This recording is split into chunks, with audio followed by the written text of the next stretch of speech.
Okay. Good evening and welcome, councillors, executive leadership team, community members and council staff to tonight's special council meeting. My name is Councillor Leslie Hewitt and I'm the Mayor of Hepburn Shire Council. We would like to acknowledge that we're meeting on Jara people country, of which members and elders of the Djadja Wurrung community and their forebears have been custodians for many centuries. On this land, the Jara people have performed age-old ceremonies of celebration, initiation and renewal. We acknowledge their living culture and their unique role in the life of this region. As we're undertaking this meeting virtually, I'll read on behalf of my councillor colleagues the councillor statement of commitment to prevent any audio feedback occurring. We, the councillors of Hepburn Shire, declare that we will undertake on every occasion to carry out our duties in the best interest of the community and that our conduct shall maintain the standards of the Code of Good Governance so that we may faithfully represent and uphold the trust placed in this council by the people of Hepburn Shire. We continue to be guided by the government directives and want to do the right thing for the health of our community during COVID-19 pandemic. In line with these directives, the public are unable to attend this meeting in person. This ordinary council meeting is being live streamed on the council Facebook page, and you will be able to view the proceedings of the meeting, council deliberations and voting. The meeting is also being recorded and will be made available on the council website as soon as practical after the meeting. Pursuant to the ministerial guidelines, should technology problems be encountered by the council where there's an inability to be able to broadcast this meeting to the public, then the meeting must be adjourned until resolution or it must be postponed. Special meeting tonight will be conducted in accordance with the Local Government Act 2020, the COVID-19 Omnibus Emergency Measures Act 2020, the Minister's Good Practice Guidelines, MGPG1, virtual meetings, council governance rules, and the Hepburn Shire Councillor Code of Conduct. We acknowledge that to continue to protect the health and wellbeing of our staff and the community, the determination was made that there'll be no public gallery for tonight's meeting. And as tonight is a special council meeting, there's no community participation time will be undertaken, none will be undertaken in line with the special council meeting agenda. In accordance with Chapter 6, Section 13 of our governance rules, a person, including any representative of the media, must not operate photographic, audio or video recording equipment or any other recording device at any council meeting without first obtaining the consent of the chairperson. And at no point, no one has requested that they would like to record the meeting. Permission does need to be sought if someone wants to take that footage and use it or broadcast it. I also need to remind everyone that the local government decision making, unlike state and federal government, does not afford the benefit of parliamentary privilege, and hence no protection is afforded to councillors and council officers for comments made during meetings which is subsequently challenged in a court of law and determined to be slanderous. As this meeting is being conducted virtually in accordance with the ministerial guidelines, councillors are required to advise individually whether they can see and hear the proceedings and hear their other councillor colleagues and be heard by their councillor colleagues, and that they can see their councillor colleagues and be seen by others. I will confirm to each councillor whether they can be heard. Councillor Bray, I will start with you. Councillor Bray, can you please confirm that you can hear proceedings and see and hear all of your colleagues? Thank you, Madam Mayor. I can confirm that I can hear proceedings and I can see and hear all of my colleagues. Thank you, Councillor Bray, and I can confirm that I can see and hear you. Councillor Dryly, can you please confirm that you can hear proceedings and see and hear all of your colleagues? Thank you, Madam Mayor. I can see and hear you all. Thank you, Councillor Dryly, and I can confirm that I can see and hear you. Councillor Simpson, can you please confirm that you can hear proceedings and see and hear all your colleagues? Juliet, Councillor Simpson, you're muted.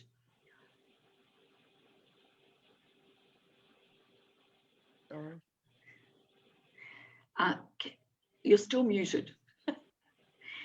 Madam Mayor, I can see and hear everyone.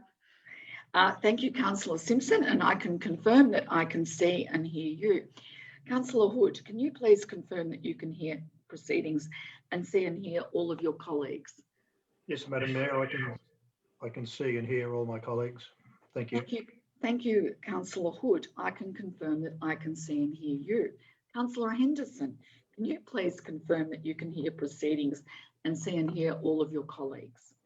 Yes, I can see and hear all my colleagues and hear all proceedings, Madam Mayor. Thank you, Councillor Henderson, and I can confirm that I can see and hear you. Councillor Halliday, can you please confirm that you can see, hear proceedings and see and hear all of your colleagues? Thank you, Madam Mayor. I can confirm that I can hear proceedings and I can see and hear all of my colleagues. Thank you.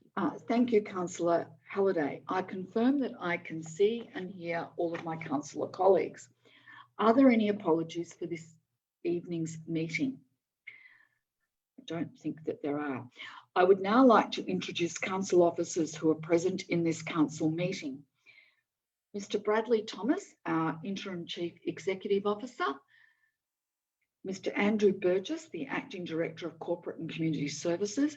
Mr. Bruce Lucas, the Director of Infrastructure and Development Services. Mr. Chris White, the ICT Manager, and Ms. Kristen Fort, the Manager of Governance and Risk. As required at any other meeting of council, councillors must declare a conflict of interest at the start of the meeting and leave the meeting when the item is presented to council. Councillors will be required to leave the meeting and return when the item has been resolved. At any point throughout the meeting, if any other councillor recognises that they have an indirect or direct interest, they can flag that at that point and follow the same procedure. Councillors, I now ask if any councillor has a conflict of interest to declare. If there are any conflicts of interest to declare, may I ask councillors to state which provision of the Act their conflict of interest satisfies and the item on the agenda that they have a conflict in. Are there any councillors with a conflict of interest? No, thank you, councillors. Officers that are present, I now ask whether you have a conflict of interest in any items presented before council tonight.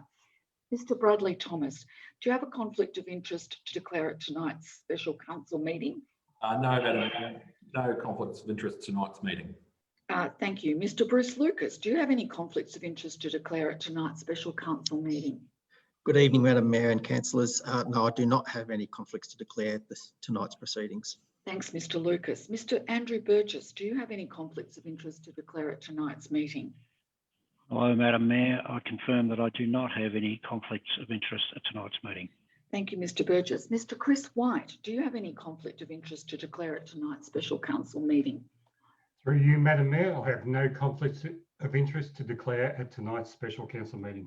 Thank you, Mr. White. Ms. Kristen Fort, do you have any conflicts of interest to declare at tonight's special council meeting? Good evening, Madam Mayor. Good evening, councillors. I have no conflicts of interest to declare at tonight's council meeting. Thank you. So now we move to item 5 on the agenda, 5.1, the Community Engagement Policy. And Mr. Bradley Thomas, our Interim Chief Executive Officer, will introduce the report. Thank you, Madam Mayor. Great pleasure to bring this report to the special council meeting tonight. Pursuant to section 55 of the Local Government Act 2020, council must adopt a community engagement policy on or before the 1st of March 2021. The Act prescribes how this policy is to be developed and what needs to be included. The report before you tonight outlines the result of the in-depth community engagement activities that have been undertaken and provides a draft community engagement policy for council's consideration. I'd like to note that Hepburn Shire Council recognises the strong commitment of our citizens and our stakeholders to public participation, and we embrace this commitment and its important role in contributing to council's decision making. Council undertook a significant community engagement program, which included 10 community pop-ups across the Shire and an online survey through our new community participation tool, Participate Hepburn. A total of 325 participants took part in these engagement activities, which is an extremely strong response rate from our community, and we thank the community for being significantly involved. On top of the policy that's before councils tonight is the engagement report, or summary of the engagement report. Provides some great demographic data, and also 10 recommendations from Projectora, who have been our consultant assisting us with the Hepburn Together project, which the community engagement policy is formed stage 1 of. It's recommended that those 10 recommendations are approved or taken up by council tonight, and they include key considerations around planning, communication, continuous improvement, reporting, transparency, and consistent engagement. Community engagement is critical to the operations of council, and it strengthens our relationship with the community. Council undertook to work with the community prior to the drafting of this policy, and this was a little bit different to a number of other councils, and it's part of the reason why the policy in its draft format hasn't been available to the community for feedback on the exact policy.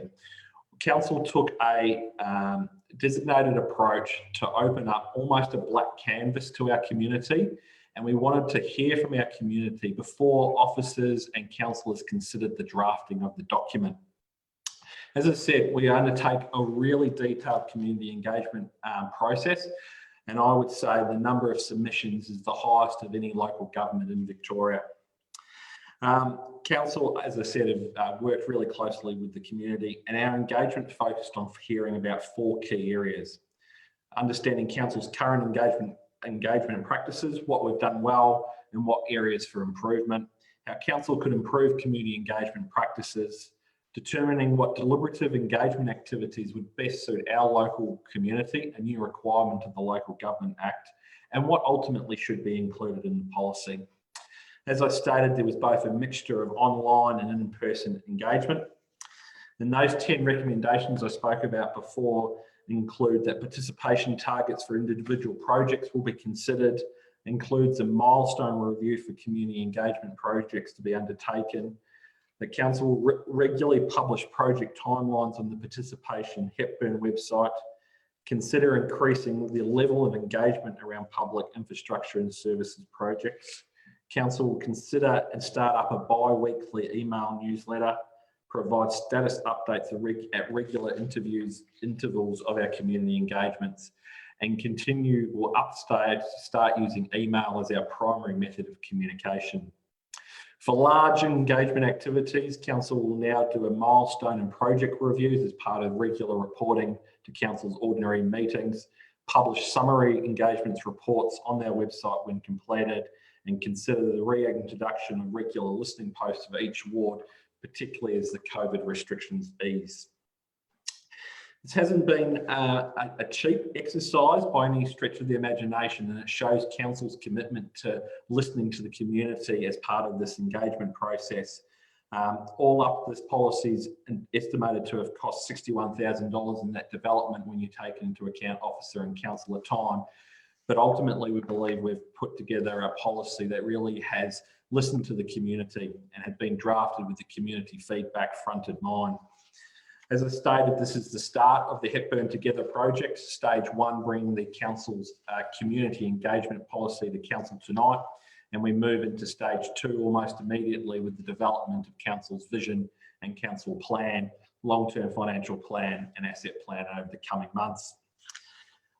Councillors, there's an officer's recommendation on page 5 of your agenda, and that is that council adopts the community engagement policy as prepared in accordance with section 55 of the Local Government Act 2020, acknowledges that the community engagement policy as prepared under section 55(3) of the Local Government Act 2020 replaces and repeals the previous community engagement policy as prepared under the Local Government Act 1989.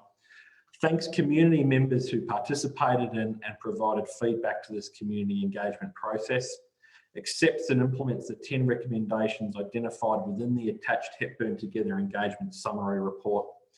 Notes officers will incorporate where possible feedback received on the way community engagement is planned, structured and delivered into the future community engagement processes, and delegates authority to the Chief Executive Officer to make minor amendments to the document to create drafting areas that do not materially alter the intent of the policy.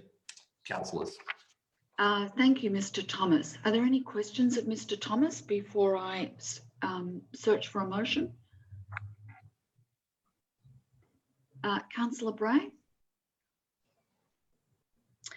Thank you, Mr. Thomas, for delivering that report. And I think all the councillors would support what you've said. It's been a fantastic process for the community, for us to work with the community on this policy.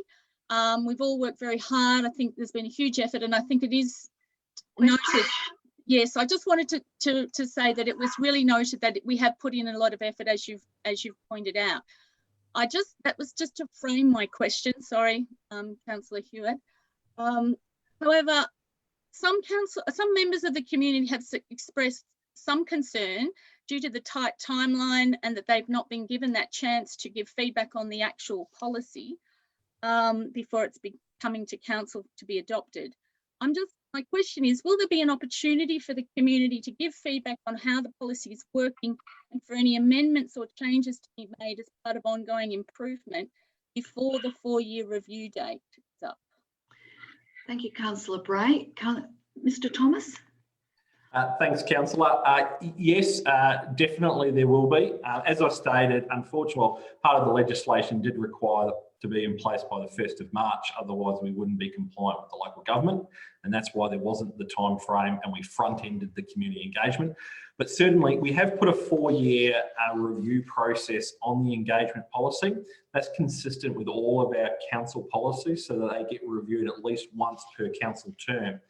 But like any policy, and we really want to hear from the community about how it's working. So there's continuous improvements built into the policy, but at any stage, officers or councillors are happy to hear from the community about how the engagement's actually translating on the ground. And if councillors or officers felt that the policy needed a significant review at any stage, we can bring it back through council. Thank you, Mr. Thomas. Are there any other questions? Then I'm in search of a motion as read out by Mr. Thomas. Do I have a mover? And Councillor Hood. Do I have a seconder? Can we put the motion on the screen, please? Councillor Bray.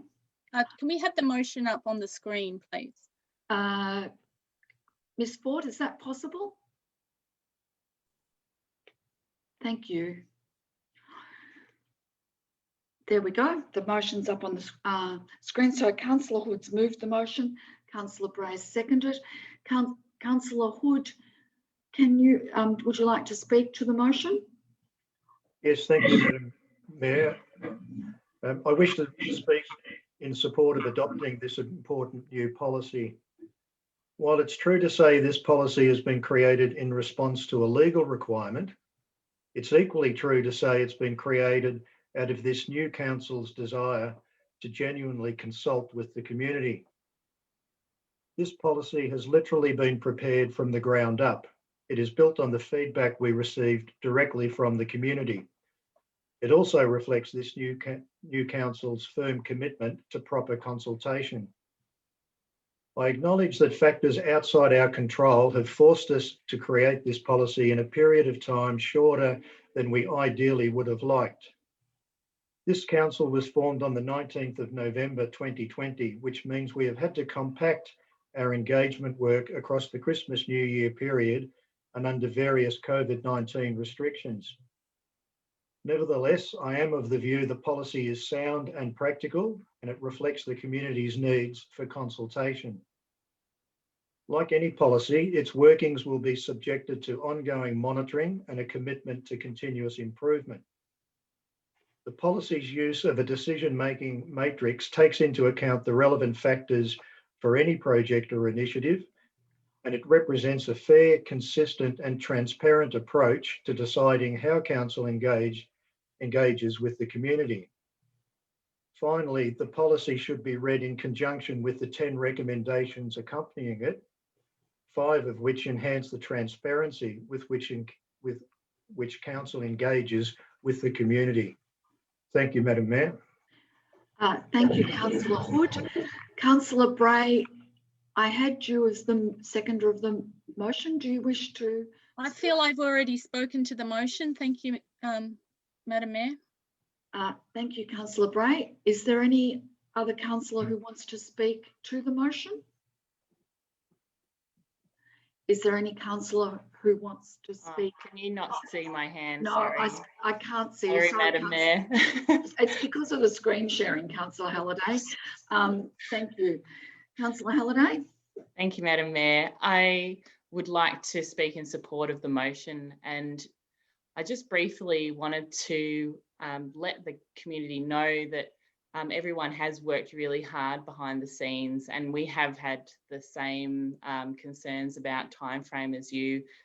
We've brought up the same ideas about having more frequent reviews and so forth. So we are really committed to this policy and making sure that it is reviewed when need be. So I just wanted to say that I support it. I think we've done the best we can in the time frame, and we are dedicated to making it work in the future.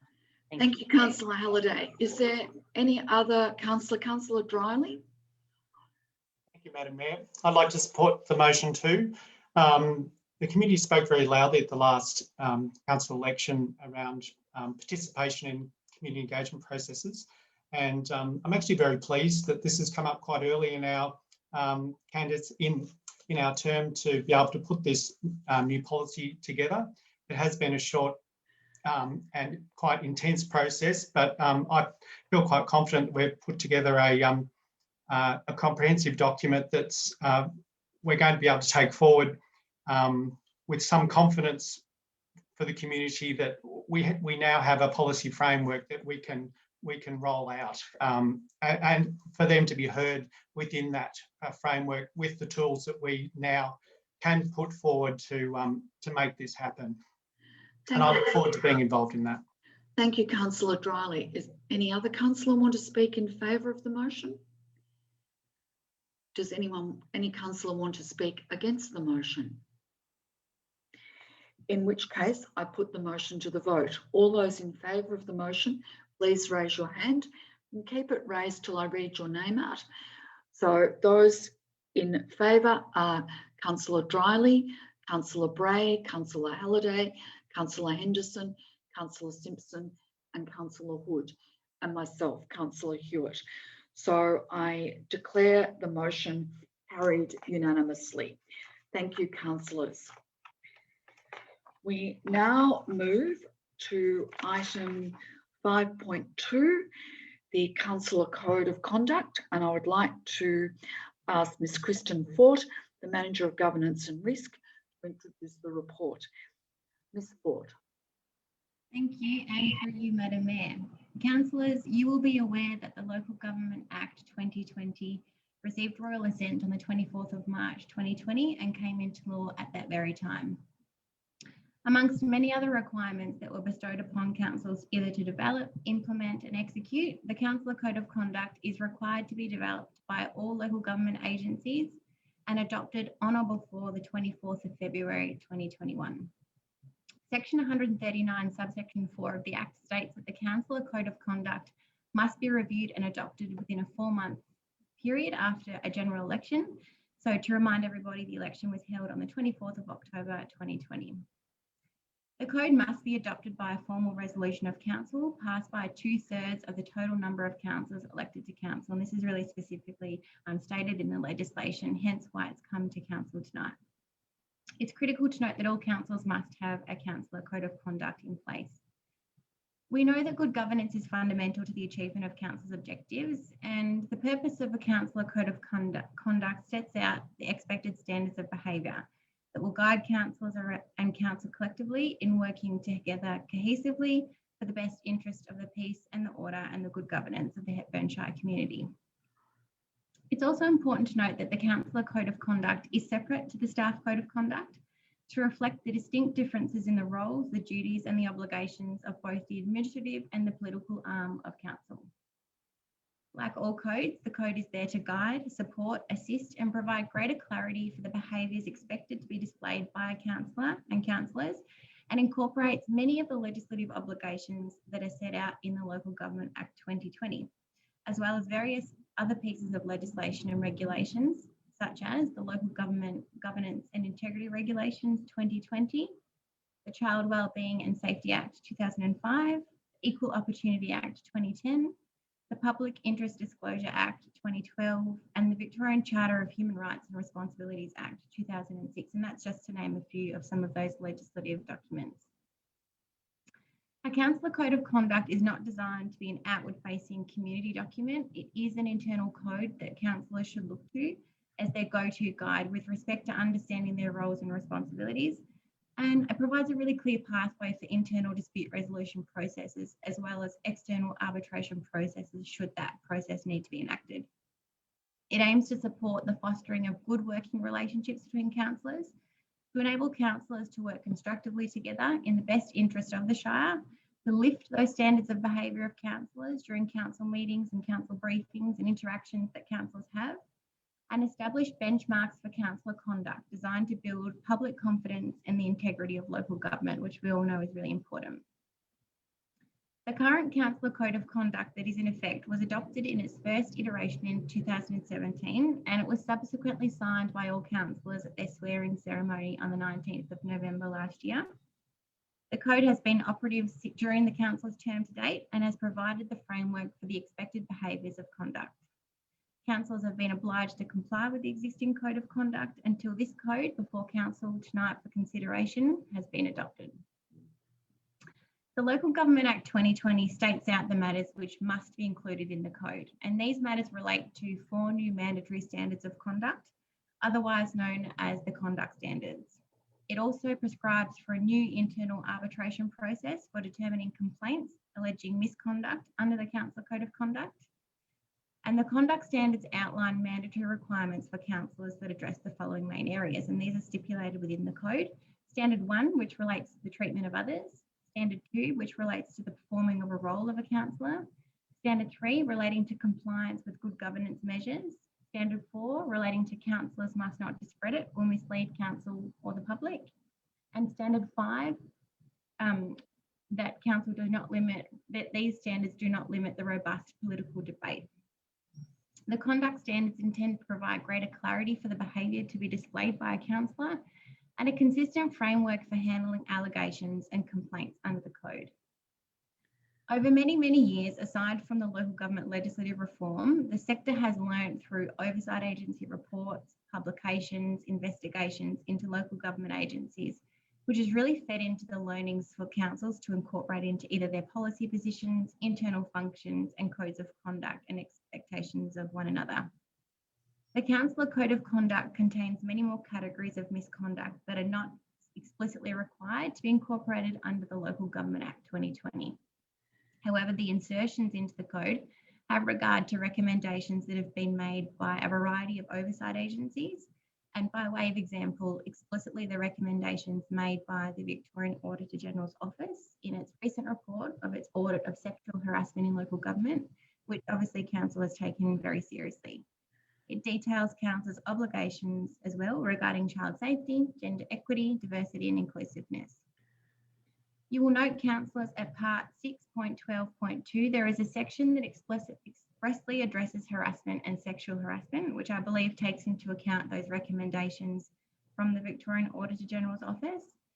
Sexual harassment and harassment is constituted as a serious and gross misconduct and have been clearly set out as an action for councillors to eliminate under part 5.1, which is one of the standards of conduct, treatment of others. Officers have been committed to supporting the development of a councillor code of conduct that is understandable and clear and reflects, as most practical as possible, a best practice framework for our councillors. In preparing this councillor code of conduct before councillors tonight, officers have benchmarked a whole host of councillor codes across the sector, have had regard to examples provided by the Local Government Inspectorate as best practice councillor code of conduct, reviewed feedback and input from the sector collectively as compiled by Local Government Victoria, and research, publications, audits and findings that have arisen from research into conduct matters across the sector, which I touched on before. There is no doubt that it is evident from reading the code that it is robust and thorough, and that's been developed this way on purpose. Councillors, it's important to point out that the later part of the Councillor Code of Conduct details, namely at Part 8, the dispute resolution process that is to be followed when councillors are unable to resolve some interpersonal conflict and where the situation is affecting the operation of council regarding the behaviour of councillors from the public or of council staff. Dispute resolution processes are not intended to resolve differences in policy or decision making. That's far more appropriate to be resolved through discussion and voting in a council or committee meeting. But where a dispute arises from, it is important to note, sorry, that where a dispute arises from a complaint gendered from a member of the public or council staff, access to that dispute resolution process as detailed in the code is only possible where a councillor or a group of councillors takes up that complaint about another councillor on behalf of the complainant. And there are multiple other avenues in which complaints from the community about a councillor can occur. And that can be through council's complaint handling policy and procedure, through the local government inspectorate, where complaints about Victorian councils may relate to breaches of the Local Government Act, for example, conflicts of interest concerns throughout the local government elections, whether there's concern of misuse of position and disclosure of confidential information. The community and staff can also go through IBAC, which is in the Independent Broad-Based Anti-Corruption Commission, with respect to corrupt conduct, where allegations would relate to bribes or dishonesty of influence, or where there might be concerns of commitment or fraud. And via the Victorian Ombudsman Office with respect to complaints about decisions made by council, and that could relate to concerns around the service provision, communication, compliance with our policies, or the way that we've managed a complaint. There are 4 main components of the dispute resolution process as detailed in the code, and that relates to Part 1, which is an informal self-resolution, where those councillors who are parties to the dispute are encouraged to use their best endeavours to resolve their issues and disputes in a courteous way amongst each other, so that it doesn't threaten the effective operation of council. There's Part 2, which is the mayoral negotiation process, where that informal resolution process that I just stated hasn't really been successful, and where the mayor would convene a negotiation meeting and attempt to recognise both matters and hopefully come to an agreement between the both parties. Part 3 is a process where the dispute may be between the mayor and a councillor or councillors, and in that position then the deputy mayor would take the role of that mayoral negotiation. And an external mediation process where we can apply for seeking assistance for an external mediator where requested. Or of course we can request for a councillor conduct panel. Council have a councillor conduct officer which has been appointed by the CEO, and in Hepburn-Shire Council's instance this is the manager, governance and risk, or whoever is occupying that role at the time. And they are required to implement the internal resolution procedure, and where required, assist the principal conduct registrar to perform functions specified in section 149 of the Act. Part 9 of the code details the process where a breach of those prescribed standards of conduct, which, as I mentioned before, were those 5 that are mentioned in Part 5 of the code, would occur. And this is a brand new mandatory insertion into the code as prescribed by the Local Government Act 2020. A breach of those standards of conduct follows a different process and would follow section 141 of the Act, and an application for an internal arbitration process would then be undertaken. Part 9.1 and page 42 of the code expressly states the process that would be followed if necessary in that instance. Councillors, as councillors of Hepburn-Shire Council, the Councillor Code of Conduct is before you tonight for your consideration and adoption. And I implore the officer's recommendation that is before you tonight as detailed on your business papers, noting that 2/3 of you must vote in favour of the code, and that the code should be adopted. And if it is adopted, all councillors must then sign, and making a commitment to the code and declare to each other in the community that they've read, understood and will abide by the Councillor Code of Conduct accordingly. Thank you. Thank you, Ms. Ford, for that comprehensive report. Are there any questions? Councillors, any questions of Ms. Ford? Then I will read out the officer's recommendation that Council 1 adopts the Councillor Code of Conduct as prepared in accordance with section 139 of the Local Government Act 2020. 2, that acknowledges that the Council Code of Conduct is prepared under Section 139 of the Local Government Act 2020, replaces and repeals the previous Council Code of Conduct as prepared under the Local Government Act 1989 that was previously signed by councillors of the Hepburn Shire Council. 3, acknowledges that all councillors are required to sign the Councillor Code of Conduct, and that by signing the councillor commitment to the Code of Conduct, councillors are agreeing to declare to each other and the community that the Councillor Code of Conduct is read, understood, and will be abided by. And 4, approves for officers when the councillors have determined their shared values and behaviours in an upcoming workshop to administratively incorporate the values and behaviours into Councillor Code of Conduct, and agree that the Code of Conduct does not have to come back to a council meeting to adopt this insertion. I'm in search of a motion. Do I have a mover and a seconder? Moved Councillor Hood, seconded Councillor Dryly. Councillor Hood, do you want to speak in favour to the motion? Yes, thank you. I do wish to speak in support of adopting this new Councillor Code of Conduct. It's a reasonable expectation of the community and other stakeholders of council that councillors conduct themselves in a professional and business-like manner, compliant with our legal obligations, and working effectively and cohesively for the community that elected us as their representatives. The code sets out clear guidelines on how we should conduct ourselves. It's comprehensive and it's explicitly clear on our role as councillors. Adoption of this code will enhance our performance in carrying out our work to serve the community. Thank you, Madam Mayor. Thank you, Councillor Hood. Councillor Dryly, do you wish to speak to the motion? Thank you, Madam Mayor. I'm supportive of this motion, but I don't need to say anything else. Thank you very much. Thank you, Councillor Dryly. Do any other councillors want to speak to the motion?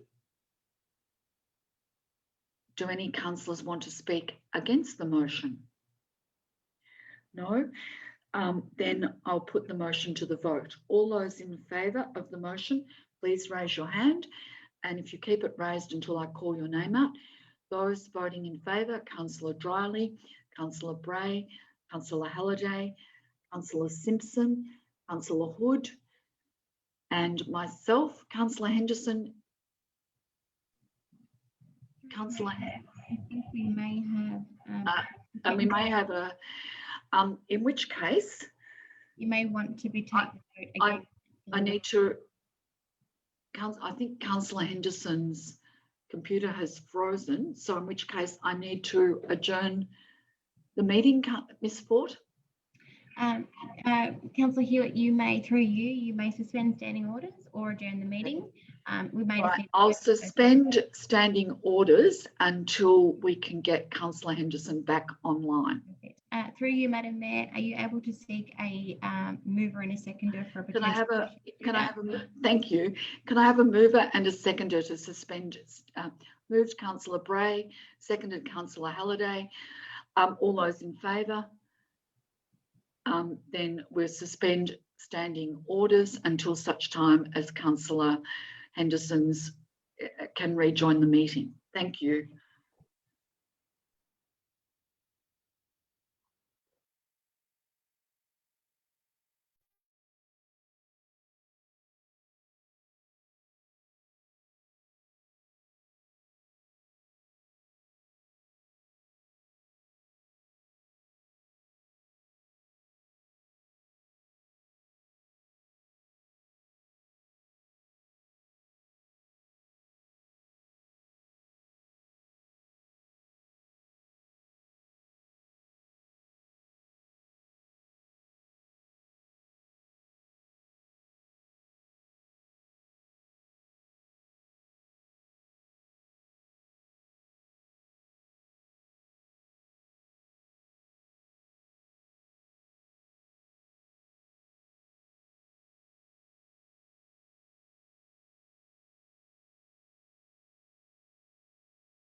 Madam Mayor, Councillor Henderson is back with us, so we can resume standing orders.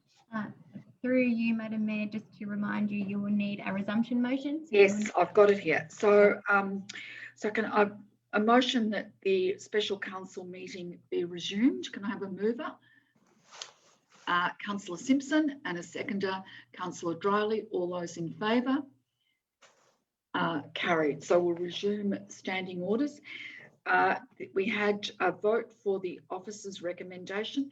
Councillor Henderson, did you, before you lost connectivity, did you have the motion? Did you hear the motion read out? You're muted.